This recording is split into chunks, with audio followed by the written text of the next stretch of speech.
Installing bees can be stressful, especially for new beekeepers.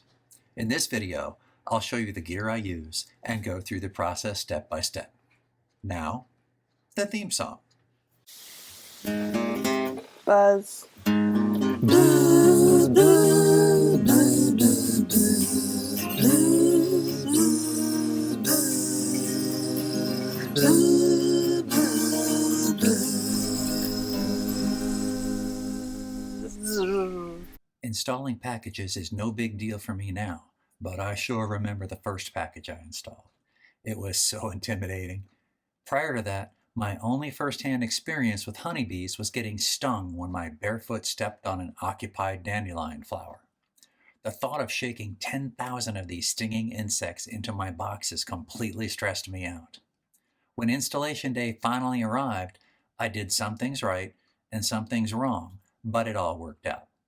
Since then, I've learned a few things that make this one of the easiest beekeeping tasks you'll ever have to do. Rest assured that, as long as you take proper care of the queen and use the correct type of feeder, your bees will be fine, even if you make some of the same mistakes I made. There will be a lot of bees wherever you pick up your packages. Most, but not all, will be in the packages. Dozens will be flying around, and some may be crawling on the outside of your package. They won't be aggressive, and you'll only be stung if you accidentally crush one. So before you physically pick up your package, make sure there are no crawling bees in the way. Keep your package cool on the drive home and before you install them. Don't sit them in direct sunlight, and don't cover them with a blanket. It helps to keep a window cracked or use the AC. Don't worry about a few bees crawling on the package. Most will stay right there with their sisters. If one flies, crack a window and let her out.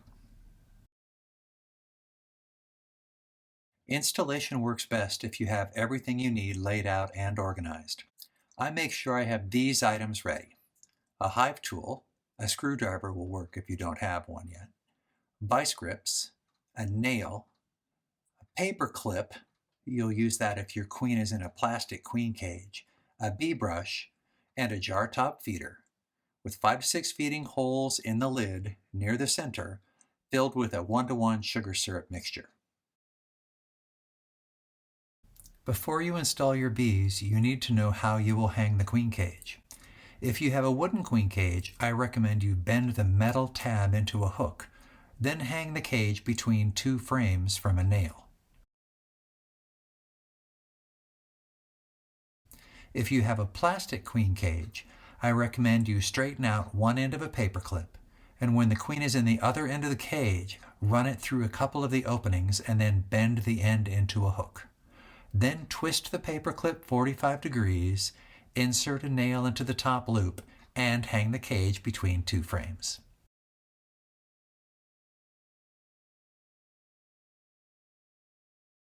In both situations, hang the queen near the center of the box. When the bees cluster around her, they will be in direct contact with the top feeder. Take care to place her just outside the inner cover opening. If your feeder leaks, you do not want it to drip on her. Reflectix inner covers keep your colony warmer and are far easier to work with. I recommend using a double layer for packages to ensure there is sufficient bee space beneath the feeder. If you want to use a wooden inner cover, you'll get far better results if you place it above a Reflectix inner cover. Remove 3 frames from the center of the box. This is the gap you'll shake bees into. Pry the feed can up slightly with your hive tool, then grip the edge tightly with your vice grips. If your queen cage has a metal tab, straighten it slightly with your hive tool to make it easier to grip and slide out.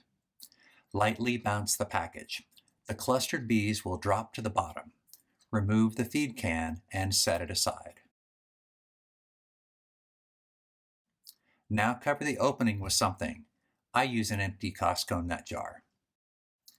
Remove the queen cage by sliding the tab sideways into the opening and then lifting it out. Make sure your grip is good. I once accidentally dropped a queen into the package. If that happens, All you can do is gently get as many bees in the box as possible until the cage is exposed, then reach in there and get it. Once the queen cage is removed, cover the hole again. There will be many bees on the cage. Don't shake them off. Gently brush them off, then make sure the queen is alive and active. Hang the queen between two frames as we went over earlier. Put on an extra box. This acts as a large funnel, helping ensure shaken bees fall into the box and not onto the ground. Shake the bees into the opening you created by removing the frames. Quick, short movements work best. Slapping the side of the package may help. The last few bees will take more effort. Put in the 3 frames you removed earlier. This may be intimidating because there is a pile of bees in the way. Gently lower each frame until the bottom is on the cluster of bees, then release it. It will slowly descend into place as they move out of the way. Put on the inner cover, then add a jar feeder with 1:1 syrup. Finally, put an extra box on to enclose the feeder and put on your outer cover. Congratulations, you did it.